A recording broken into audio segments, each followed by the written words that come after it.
The so-called Tik Tok ban bill has moved through the House faster than Alvin Bragg at an all-you-can-eat buffet line. It recently just passed the House 352-265 with 50 Democrats opposing and 15 Republicans opposing. Now, the main thing to point out is that this bill wouldn't necessarily ban TikTok. What it would do is it would force ByteDance to divest from it, since ByteDance is a Chinese-based company. There's always been talks about national security concerns with a Chinese-based company being ran by the CCP.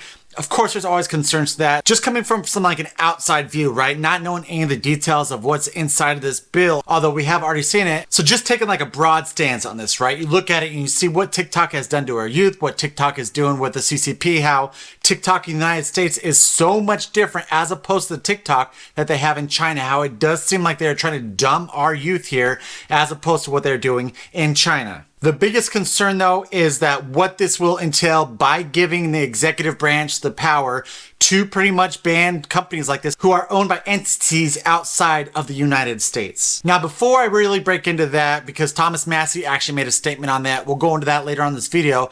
First, I want to talk about this because it looks like there's two serious buyers for TikTok. First one's being Rumble, which would be fantastic for us, guys. Let's just look at it in that way. You've got a free speech platform like Rumble who is going out to try and purchase TikTok, potentially convert it over. And I think having that free speech platform purchase TikTok would be a huge gain in the youth vote. You also have former Treasury Secretary Mnuchin. Hopefully I said that right.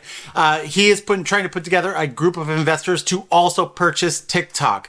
Me personally, I would much rather Rumble be able to purchase TikTok as opposed to the investor group that is being put together.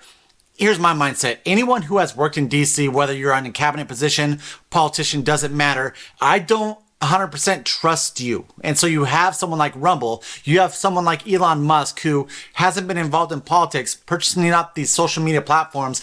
That is so much more trustworthy in my mindset than these people who have worked in the DC swamp. Here's another reason why I think that it'd be great that Rumble did purchase TikTok. YouTube and TikTok are the two top social media platforms used by teenagers 13 to 17. The Pew Research Center actually did a survey on this, looking at 13 to 17 year olds, which social media platforms they use the most. YouTube was the top one and TikTok was in number 2, but there's some good numbers to look at here. So looking at YouTube, almost constantly 16% of this group use YouTube almost constantly. Several times a day, you got 38%. About once a day, you got 17%. If we go into TikTok though, 17% of them said that almost constantly they are on TikTok, which is 1 point higher than the ones that are on YouTube.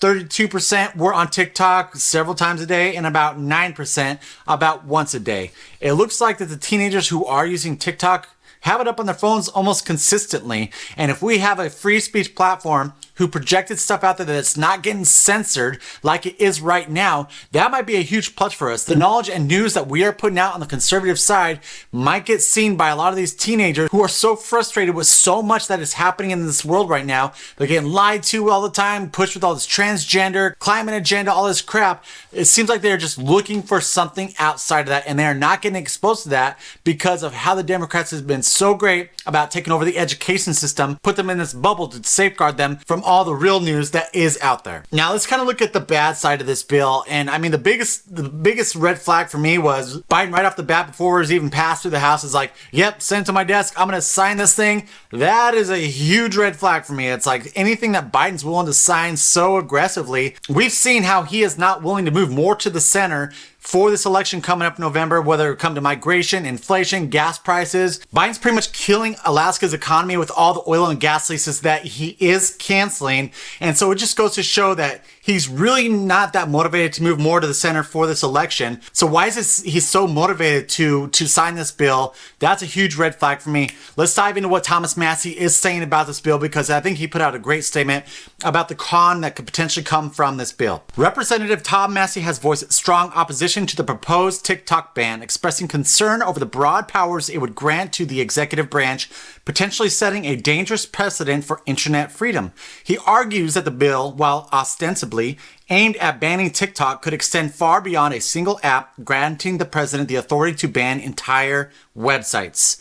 Massey highlights that under the proposed legislation, it would be internet hosting services and app stores rather than the foreign entities deemed adversaries that would face legal consequences for non-compliance. This is by far a huge concern. Anytime that you give that executive branch more power in this way, you don't know how they're going to use it in the future. We know how Biden has abused his powers, whether we're talking about student loans, we're talking about the mask mandates, going back and pretty much just like using certain legislation that was passed in the past to make his agenda move forward. So we've known how he's done that. So there is definitely some concern in that. So it's just looking at it, whether it's going to be a pro or a con.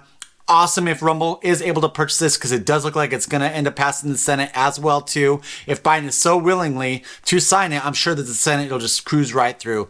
Only time will tell. We'll see what happens with this. Thank you guys so much for watching. Please give me a thumbs up. Follow along if you do like this content. And until next time, stay free.